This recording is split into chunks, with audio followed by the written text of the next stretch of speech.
దేవుడు నీ పట్ల కొంచెం ఆలస్యం చేస్తున్నాడు అంటే ఆయన నీకేదో గొప్ప బహుమానం ఇవ్వాలనుకుంటున్నాడు. హల్లెలూయా.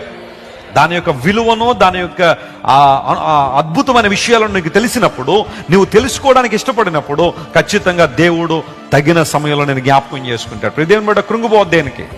మన నిరీక్షణ వాస్తవమైన విషయాల మీద. అందరూ బిడ్డ, దేవుని బిడ్డ, ఈ లోకంలో నువ్వు ఏం కోల్పోయినా పర్లేదు, తిరిగి సంపాదించుకుంటావు. కానీ నిరీక్షణ మాత్రం ఏం చేయొద్దు, కోల్పోదు. నిరీక్షణ నీ జీవితంలో సన్నగిల్లుతుంది అంటే నీలోనికి నిరాశ వచ్చేస్తుంది, నిస్పృహ అనేది వచ్చేస్తుంది, నిరుత్సాహం అనేది వచ్చేస్తుంది. నీ జీవితంలో భయంకరమైన పరిస్థితులు రావడానికి కారణం అపవాది నిరాశ నీలోకి తీసుకొస్తాడు. ఏదో ఒక చిన్న చిన్న విషయం. వాళ్ళు చూడు ఎంత బాగున్నారో, వాళ్ళు చూడు ఎంత సంపాదించుకున్నారో, వాళ్ళు చూడు లోకస్తులు ఎంత సంతోషంగా ఉన్నారో. నీకేముంది, దేవుడు నీకేమి ఇచ్చాడని లేని వాటి మీద నీ దృష్టిని అంతా నిలిపి నీకేవ్వబడిన గొప్ప నిరీక్షణ నుండి నీ దృష్టిని ప్రక్కకు మరల్చాలని అపవాది ప్రయత్నం చేస్తాడు. అపవాది క్రియలు యేసు నామములో బంధించబడును గాక.